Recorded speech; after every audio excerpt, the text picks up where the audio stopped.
नमस्कार दोस्तों, द हिंदी पाठशाला 91 चैनल में आपका स्वागत है। दोस्तों, हमारा जो टॉपिक यानी प्रकरण जो चल रहा है या हम जो पढ़ रहे हैं वो है हिंदी व्याकरण के अति महत्वपूर्ण प्रश्नोत्तरी।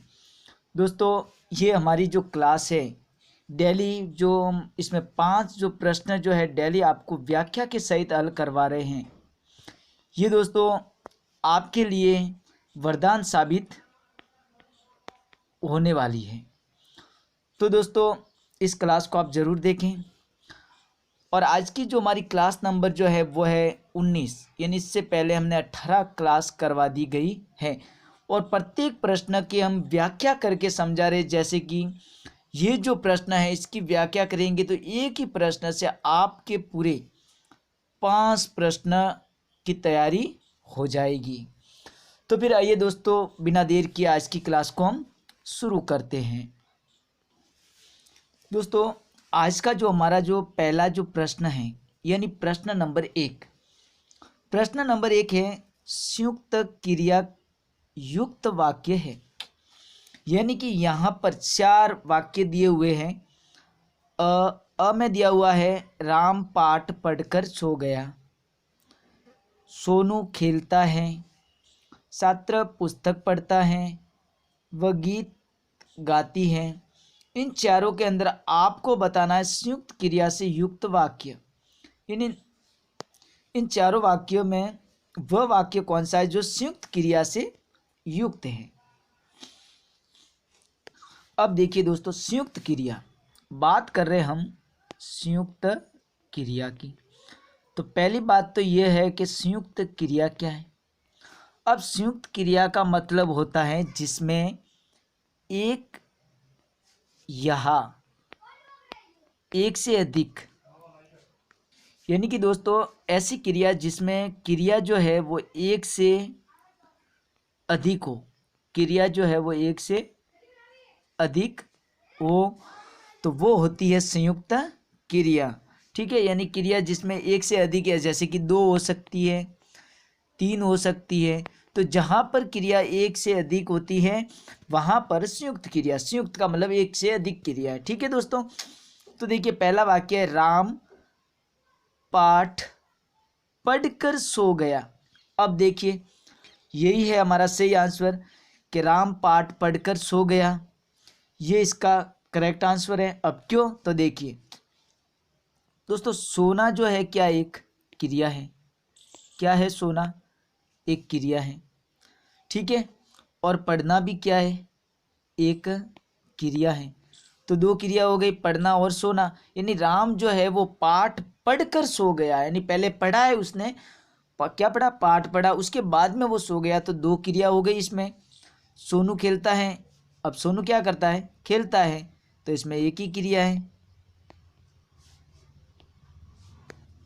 इसी प्रकार से छात्र पुस्तक पढ़ता है, छात्र जो है वो पुस्तक को पढ़ता है, मतलब पढ़ना, इसमें भी एक ही क्रिया है। ठीक है दोस्तों, वह गीत गाती है, तो गाना भी एक ही क्रिया है। ठीक है, यानी गीत गाने की जो क्रिया है ना वो है क्रिया, तो ये भी एक क्रिया है। तो हमारा सही आंसर कौन सा हुआ, राम पाठ पढ़कर सो गया। इसी प्रकार से आगे देखिए दोस्तों, प्रश्न नंबर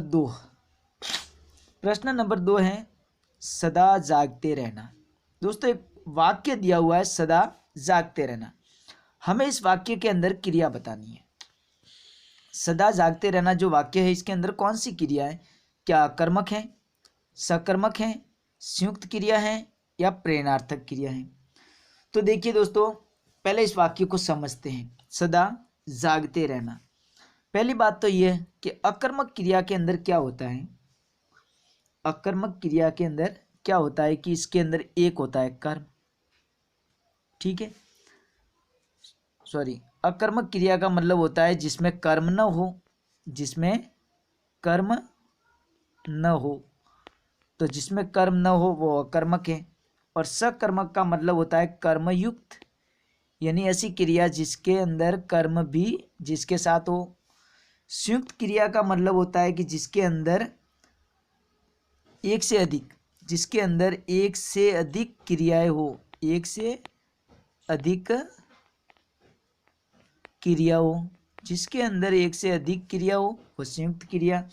और प्रेरणार्थक का मतलब होता है कि कर्ता जो है वो क्या करता है, वो स्वयं तो किसी कार्य को करता नहीं, ठीक है, और दूसरों को क्या करता है, कार्य की प्रेरणा देता है, यानी कार्य करने की क्या देता है, दूसरों को कार्य की क्या देता है, प्रेरणा देता है। तो वहाँ होती है प्रेरणार्थक क्रिया।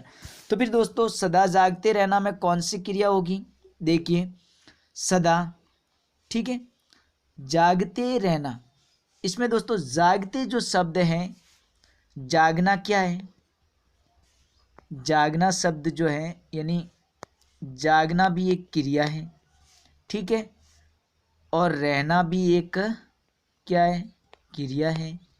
इसका मतलब जागना और रहना ये दोनों क्या है, क्रिया है, ठीक है दोस्तों, यानी जागना भी क्रिया और रहना भी क्रिया, यानी दोनों क्रिया है। तो दोस्तों यहाँ पर हमारा जो आंसर होगा वो है संयुक्त क्रिया, क्योंकि इसके अंदर दो क्रिया है, जागना और रहना, ठीक है। चलिए इसी प्रकार से आगे देखते हैं अगला प्रश्न। प्रश्न नंबर 3, प्रश्न नंबर 3 है, मालिक नौकर से गड्ढा खुदवाता है, वाक्य है, यानी कि मालिक जो है वो नौकर से क्या करता है, गड्ढा खुदवाता है। किससे खुदवाता है मालिक, नौकर से।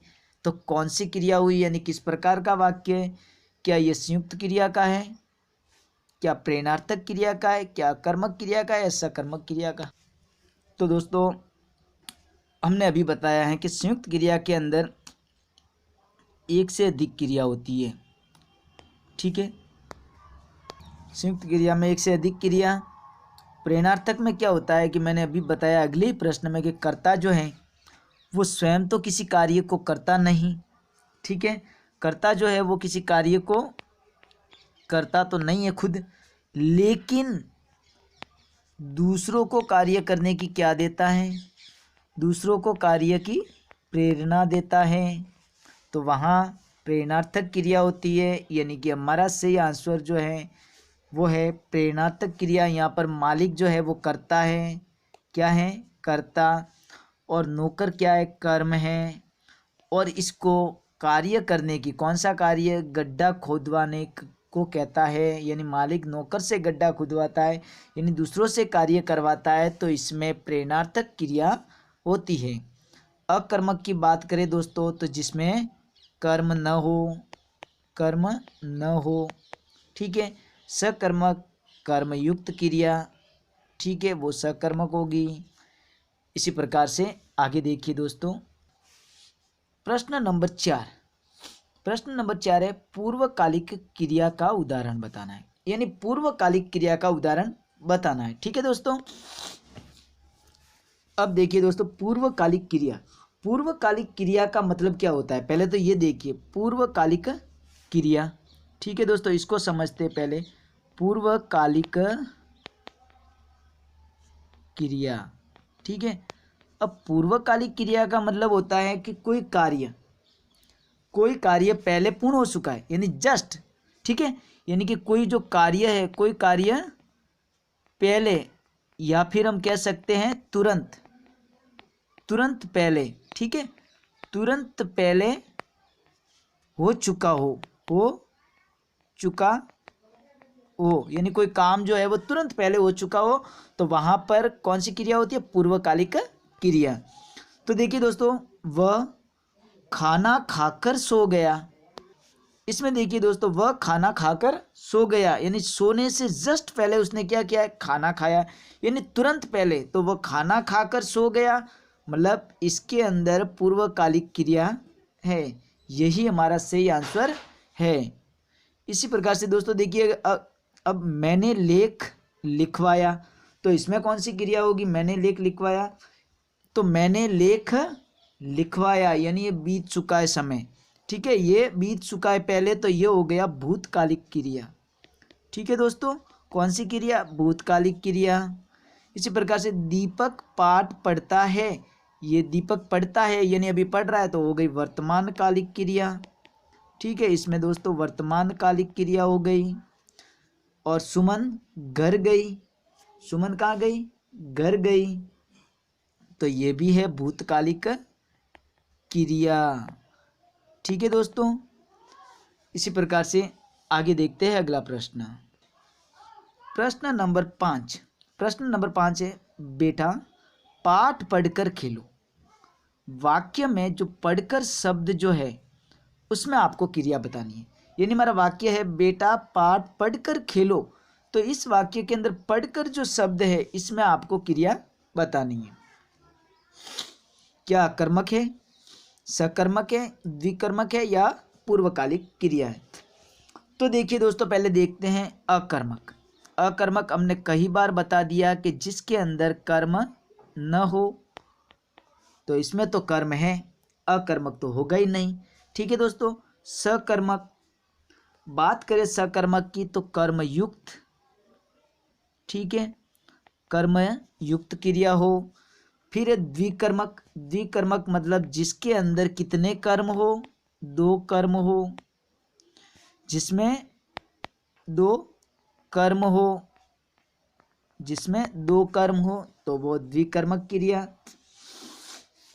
पूर्वकालिक क्रिया का मतलब होता है जो कार्य तुरंत पहले, यानी कोई काम जो है वो तुरंत पहले या तुरंत या पहले, किसी काम से तुरंत, तुरंत, किसी काम से तुरंत,